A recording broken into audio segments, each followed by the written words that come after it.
Bienvenue au podcast du Monde Paillettes. Mon nom est Mélissa Normandin-Roberge, coach, mentor pour entrepreneurs, auteure, conférencière, visionnaire de Paillettes Inc. et créatrice de possibilités magiques. J'ai le désir profond de rappeler aux femmes qu'elles sont nées pour briller afin qu'elles puissent véritablement créer une vie exactement comme elles désirent. Pour pouvoir amplifier votre bonheur, votre succès, votre abondance, vos relations, vos rêves et votre vie dans tout ce qu'elle est, vous êtes réellement au bon endroit. Parce qu'aujourd'hui, c'est la toute première et dernière fois que vous vivez cette journée. Make it count. Bienvenue dans mon monde et maintenant le vôtre.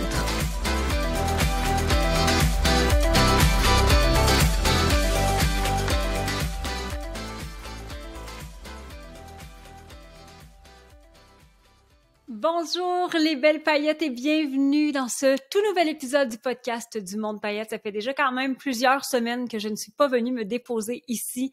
J'ai profité de l'été pour pas me la couler douce parce que ça n'a pas été un été où je n'ai rien fait. J'ai quand même un peu travaillé, mais ça a pris beaucoup de réflexion, en fait. Ça a pris vraiment une tournure vers les réflexions. J'ai pu vraiment en profiter de cette façon-là de réfléchir à mon entreprise, réfléchir aussi à ce que je souhaitais pour mon automne. J'espère que vous avez fait de même. J'espère que vous avez aussi profité de cet été, on va se le dire, un peu pluvieux. Beaucoup au Québec, si vous m'écoutez actuellement. D'abord et avant tout, oui, je vous remercie très, très, très sincèrement d'être présente et d'écouter ce podcast-là. Je sais que vous l'écoutez parfois en marchant, parfois dans la voiture, même quand vous faites vos tâches quotidiennes. Ça me nourrit beaucoup. En fait, ça me fait immensément plaisir de savoir que vous êtes au rendez-vous. Et je vous invite à joindre le mouvement Paillettes, que ce soit ici ou évidemment sur les plateformes YouTube, Facebook, sur Instagram, sur TikTok, sur LinkedIn. Bref, qu'on connecte d'une façon ou d'une autre. Et si vous voulez nous aider à faire connaître le podcast et la mission, parce que je souhaite sincèrement que Paillettes Inc. devienne le mouvement d'entraide pour les femmes qui est connu de façon mondiale, mais du moins dans la francophonie, Partagez cet épisode-là, partagez aussi le podcast dans vos médias sociaux, invitez vos amis à l'écouter, dites-nous en fait pourquoi vous aimez l'écouter et évidemment mettez-nous un 5 étoiles, on aime toujours voir que ça résonne pour beaucoup d'entre vous. Avant que j'entre dans le vif du sujet, je vous partage aussi une invitation très, très spéciale le 23 septembre prochain. C'est le retour de l'événement Né pour briller avec évidemment le mythique bal Paillettes. Cette année, ça a lieu à la TAU de Montréal, donc une splendeur de salle. Je suis allée la visiter la semaine dernière. On va avoir cette année dans notre programmation Vanessa Pilon, Mariana Mazza, Daniel Lamarre et aujourd'hui, parce que au moment où j'enregistre, en fait, on vient d'annoncer la 4e invitée de Au lit avec Anne-Marie, donc un podcast qui est très, très, très connu et son animatrice Anne-Marie qui va être là aussi. Je vais profiter dans les prochains jours aussi dans nos médias sociaux pour annoncer les autres invités qui vont être sur la scène. Ça promet d'être grandiose, ça promet d'être fabuleux. C'est un événement pour les femmes entrepreneurs, mais aussi les femmes qui désirent avoir une vie encore plus magique. Vous allez pouvoir être inspirés par nos invités et oui, les conférences, mais aussi le soir, ça se transforme en bal. C'est la 5e année qu'on fait cet événement-là. Par le passé, ça avait un autre nom, Rockstar à Paillettes, quand je le faisais avec ma belle amie Karine Champagne. Et depuis 2 ans, donc le Monde Paillettes Né pour briller, qui ouvre ses portes pour la première fois. Vous pouvez entrer dans notre univers et voir comment c'est un changement complet de perspective, hein? Parce que oui, on cherche l'inspiration, parce qu'on veut entendre des gens qui ont un parcours absolument incroyable. Quand on termine l'événement, ce que je souhaite le plus, c'est que vous puissiez retourner chez vous avec des clés, avec des pépites d'or, que vous ayez envie de mettre encore plus de beau dans votre vie de par ce que vous avez entendu. Et évidemment, le soir, quand ça se transforme en bal, c'est assez fascinant de voir plus de 1000 femmes. Cette année, on attend 1200 femmes qui arrivent avec leurs plus belles robes, leurs plus beaux sourires, qui se complimentent entre elles et qui vivent sincèrement une expérience hallucinante. Donc, je vous mets les liens dans le descriptif de l'épisode. Si jamais vous avez envie de venir nous rejoindre, c'est possible de le faire en format régulier ou en prestige, de doubler votre plaisir et de pouvoir avoir une journée de connexion magique la veille, le 22, avec une journée de coaching avec moi, donc de 13h à 17h, et évidemment un moment pour connecter avec des femmes d'un peu partout au Québec et même de l'Europe, parce que oui, nous avons nos motivés de l'Europe qui s'en viennent pour cet événement spécial-là en septembre à l'Atelier de Montréal. J'avais envie aujourd'hui de vous parler du syndrome de l'imposteur. Parce que ça fait partie de tellement de discours féminins. On ne se sent souvent pas à la hauteur, on a peur de ne pas être assez, on ne sait pas si notre projet va fonctionner parce qu'on ne sait pas si on a les compétences. Puis j'ai vraiment ressenti dernièrement ce syndrome de l'imposteur-là à 2 reprises. Entre autres parce que je travaille sur de nouveaux projets qui m'amènent à sortir complètement de ma zone de confort et à me dire, est-ce que je suis la bonne personne pour le faire? Est-ce que je vais être capable de le faire? Est-ce que j'ai vraiment les compétences? Est-ce que je vais être capable de livrer la marchandise? Et ce que je sais maintenant après analyse, ben oui, c'est un syndrome de l'imposteur. Et en même temps, oui, c'est une sortie de zone de confort, mais ce que je constate, c'est que plus j'ai sorti de ma zone de confort, plus j'ai agrandi les murs de cette zone-là, plus j'ai eu des résultats qui dépassaient l'entendement. Alors, je sais que c'est la bonne voie, mais ça veut pas dire que je le fais de façon confortable, ça veut pas dire que je le fais sans peur. Puis j'avais sincèrement envie de vous parler de ça parce que ça fait très souvent partie de votre discours aussi. La peur de se lancer, la peur d'aller plus loin, la peur de passer au prochain niveau, la peur de quitter une relation, la peur de peu importe, la peur du changement qui est très, très souvent aussi associée à le syndrome, ce fameux syndrome de l'imposteur-là. Et peu importe le niveau auquel on est rendu, peu importe le palier, parce que parfois on va avoir tendance à chiffrer peut-être notre palier, que ce soit en termes de chiffre d'affaires ou en termes de promotion qu'on a eu, par exemple, dans notre milieu professionnel.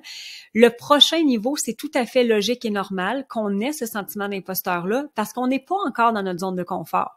On n'a pas encore assis notre identité dans le nouveau rôle qui nous est attitré. La deuxième fois que j'ai senti ce syndrome de l'imposteur-là dans les derniers mois, c'est avec mon mentor. Donc, l'année dernière, j'ai eu des conversations avec des gens de mon entourage qui me disaient « Je pense que je ne suis plus la bonne personne ou nous ne sommes plus les bonnes personnes pour t'accompagner dans tes idées. Tu as des idées grandes, tu as des idées folles, tu as des idées qui parfois ne font pas de sens pour nous. Et peut-être qu'il faudrait que tu trouves quelqu'un qui va les comprendre, ces idées-là, et non seulement qui va les comprendre, qui va être capable de les challenger, puis qui va être capable de dire « OK, oui, on le fait ». Et le premier nom qui m'est venu en tête, qui pourrait comprendre un peu ce qui se passe dans la mienne, c'est Daniel Lamarre. L'ancien président, directeur général du Cirque du Soleil, qui est maintenant le vice-président du conseil d'administration du Cirque du Soleil, donc il y a encore des fonctions assez importantes au Cirque du Soleil. Puis je me suis dit, s'il y a un homme qui peut bien comprendre ma vision de grandeur, c'est lui. Et il vient de la même ville que moi, donc de grand-mère. Mes oncles l'ont connu, ont connu ses frères. Puis j'ai fait, hey, sais-tu quoi? Je perds rien. Back in the days, j'ai rencontré Daniel Lamarre quelque part en 2008-ish, 2009 peut-être. Je pense que c'est 2008. Dans un événement à Shawinigan, je savais qu'il allait être présent et à ce moment-là, moi, je voulais que mes élèves rencontrent Céline Dion. Donc, je m'étais dit, je vais me rendre à l'événement. Je ne suis pas invitée, c'est un gala de la Chambre de commerce. Je suis pas invitée. De quelle façon est-ce que je pourrais connecter avec cet homme-là? Et j'ai été hôtesse. J'ai donné des trophées toute la soirée à des gens qui étaient des collègues dans le milieu de l'entrepreneuriat, alors que moi, je n'étais pas en nomination, que je n'avais pas beaucoup connecté avec ma chambre de commerce à l'époque. Mais j'ai un objectif en tête, c'est à la fin de la soirée, je vais aller lui parler. Donc, en 2008, la soirée se termine, j'ai ma petite robe d'hôtesse, j'ai remis des trophées toute la soirée. Je suis un peu gênée, honnêtement, de ça. Je trouve pas que mon rôle est spectaculaire, mais je prends mon courage à 2 mains et je vais le rencontrer. Et à l'époque, on avait fait vraiment ce projet commun. Là, il m'avait envoyé une vidéo dans laquelle il incitait Renan Angélil et Céline Dion à rencontrer mes élèves. Elle ne nous a jamais rencontrés. Fait que bon, ça n'a pas fonctionné, mais un jour, maintenant, je me rapproche tranquillement un peu plus. Bref, je lui envoie un courriel l'an dernier en lui rappelant cette anecdote-là et en lui demandant naïvement, est-ce que vous avez un intérêt à être mon mentor? Et il a accepté. Donc, j'ai eu une première rencontre avec lui quelque part en septembre dernier. Je lui explique mon projet. Je suis dans les bureaux du Cirque du Soleil. J'ai de la difficulté à le croire que je suis avec lui. Il comprend mon projet. Il me challenge beaucoup sur le nom Paillette pour finalement me dire « C'est beau, je comprends pourquoi ça s'appelle Paillette. Je voulais juste voir à quel point tu tenais à ton idée. » Et j'ai des conversations vraiment, vraiment intéressantes avec lui. Et par la suite, il me dit « On peut se voir à peu près aux 6 semaines où tu me textes quand tu as besoin et où on fait les deux. » Et je l'ai presque pas, et je vais le dire entre guillemets, utilisé l'année dernière. Par peur de le déranger, par peur que ce soit pas le bon moment, parce que je savais pas trop quoi lui dire, parce que je trouvais que mes idées étaient peut-être pas assez claires ou bonnes pour le contacter. Et je réalise en tout début d'été, lorsque je commence ma réflexion annuelle d'été, que c'est le syndrome de l'imposteur qui m'empêchait de le faire. Je suis qui, moi, pour communiquer avec Daniel Lamarre? Moi, là, et mon 2 millions de chiffre d'affaires, alors que 2 millions, lui, c'est comme le coût du costume de l'artiste 328 dans tel spectacle. Mais qu'est-ce que j'ai donc à lui dire et pourquoi est-ce qu'il s'intéresserait à moi? Donc, je l'ai contacté quelques fois l'année dernière, mais vraiment pas beaucoup, par texto principalement. Et j'ai, oui, quand même eu l'audace de lui demander d'être dans le programme de la cohorte 8 cette année de Paillettes Inc., qui s'est transformé finalement en présence au bal. Mais je me rends vraiment compte que le syndrome de l'imposteur m'habite. Et là, ça devient fascinant parce que je me dis, voyons, j'avais le mentor par excellence, la personne par excellence pour me comprendre, la personne qui va me pousser dans les grands projets et j'en ai pas profité. Mais pourquoi j'ai fait ça? Comment ça, je me suis laissée distraire par tout ce qui est là?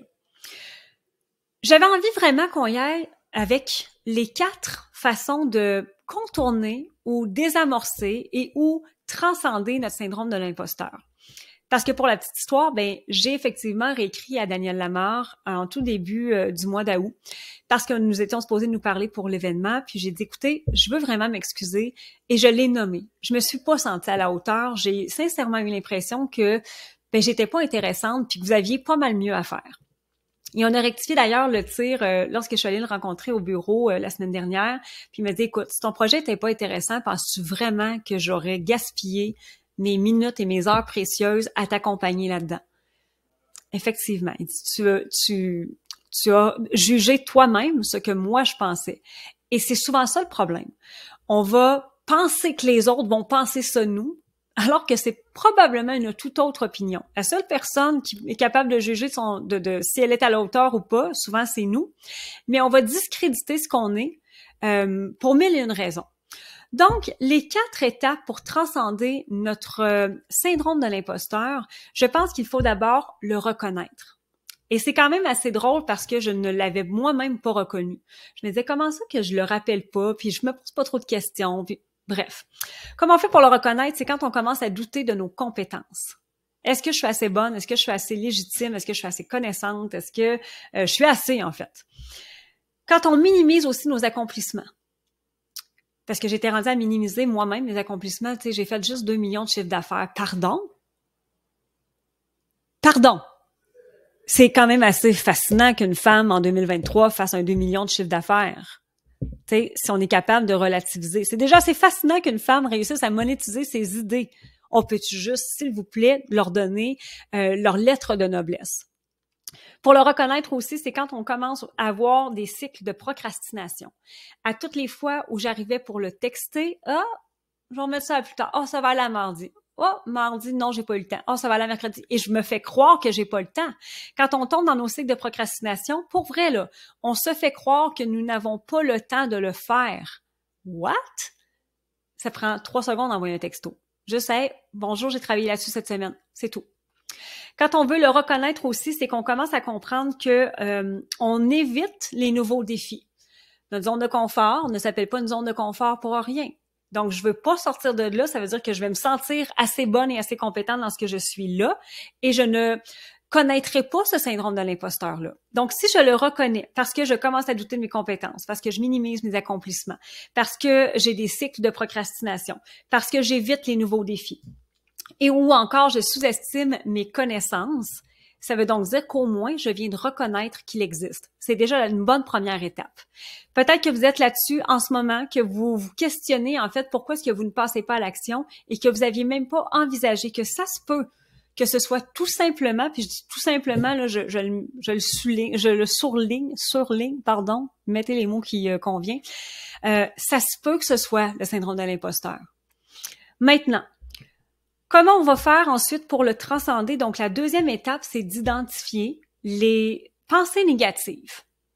Et je veux dire pensées négatives / questionner nos croyances, qui fait en sorte qu'on a ces pensées négatives-là.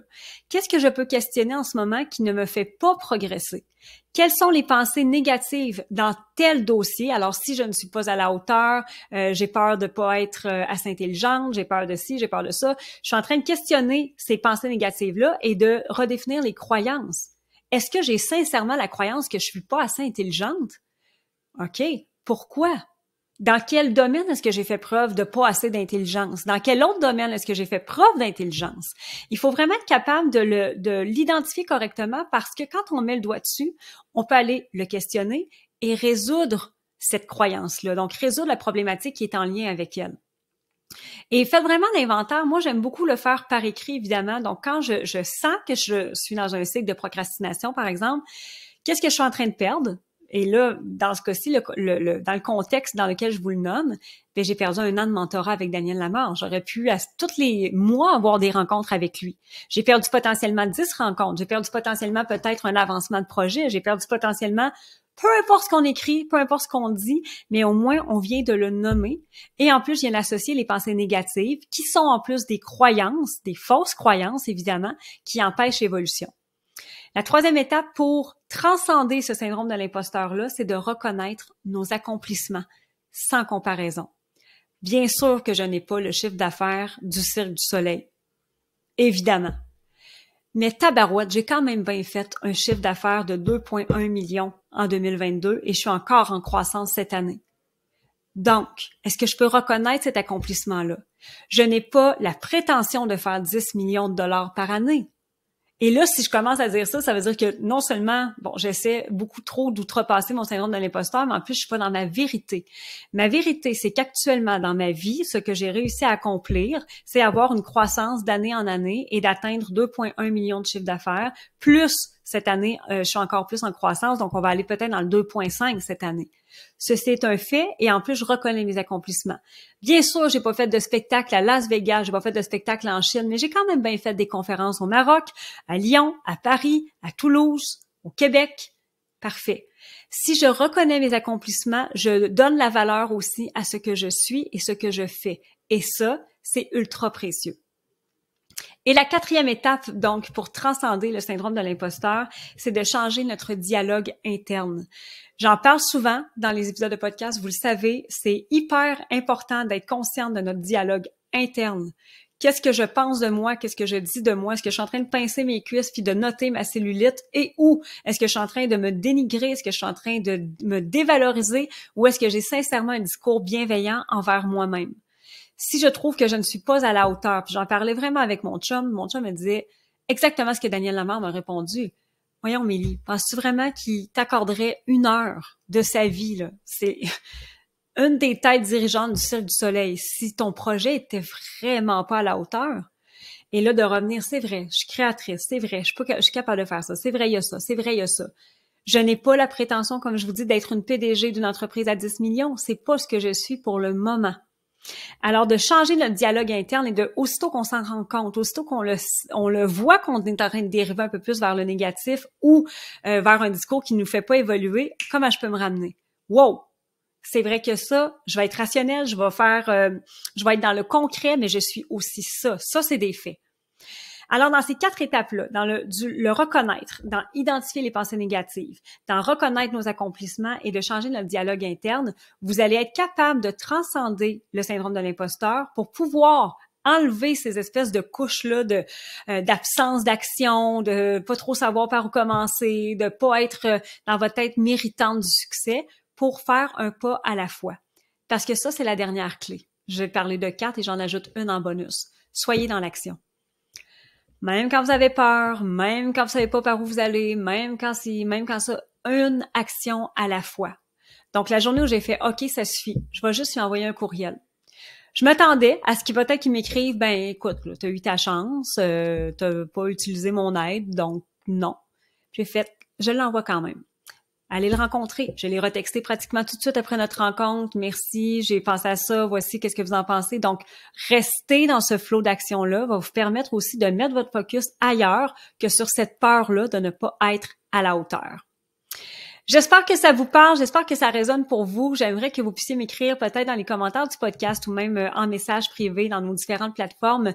C'est quand la dernière fois que vous avez eu ce syndrome de l'imposteur-là? Est-ce que vous vous en êtes sorti ou est-ce que vous êtes encore dedans? Et quel engagement prenez-vous envers vous pour que ça cesse maintenant? La bonne nouvelle, c'est qu'on est capable à tout moment de sortir du syndrome de l'imposteur, mais la mauvaise nouvelle, c'est qu'on va l'avoir toute notre vie parce que si on évolue toute notre vie, il va revenir. Mais la bonne nouvelle de la mauvaise nouvelle, c'est que c'est signe aussi justement d'évolution. C'est signe qu'on grandit, c'est signe que si je me sens pas super bien dans mes espadrilles et mes souliers, c'est parce que je suis en train d'évoluer. Continuer cette évolution-là. Je vous rappelle aussi l'invitation pour le 23 septembre à l'Atelier de Montréal. Donc, les liens sont dans l'épisode du podcast. Je vous le dis, là, manquez pas ça parce que d'ailleurs, Daniel Lamarre, c'est un grand homme parce que c'est un homme absolument fabuleux. Vous allez comprendre pourquoi est-ce que j'ai eu un coup de cœur pour lui. Va être présent sur la scène, va nous parler entre autres de grandiose, de créativité, d'innovation, de se relever dans les coups qui sont plus difficiles et d'amener en fait votre esprit à penser plus grand que la boîte. Le Cirque du Soleil est une des plus grandes entreprises au monde, une entreprise québécoise qui ont jamais accepté le statu quo, qui ont jamais accepté d'être comme les autres et qui ont maintenant le succès qu'on leur connaît aujourd'hui. Donc, le lien est dans la bio. Et je vous invite évidemment, et je vous le redis, mettez-nous un 5 étoiles si vous aimez le podcast. Partagez-le. Aidez-moi en fait à contribuer à ma mission qui est de guider les femmes vers leur épanouissement, de faire en sorte qu'on change les choses une paillette à la fois et de participer à ce grand mouvement-là qui est un mouvement d'entraide, d'élévation entre femmes. Je vous dis à très bientôt. J'ai vraiment hâte de vous retrouver déjà pour le prochain épisode. Bye! Tu viens d'écouter le podcast Le Monde Paillette. Pour ne rien manquer des prochaines discussions, abonne-toi au podcast. Tu peux aussi partager à Mélissa ta gratitude en cliquant sur le 5 étoiles ou en laissant un témoignage sur ton écoute. Et pour en découvrir encore davantage sur notre univers magique, on t'invite à nous rejoindre au www.pailletteinc.com. Un énorme merci d'avoir été là et on te dit à bientôt, belle paillette!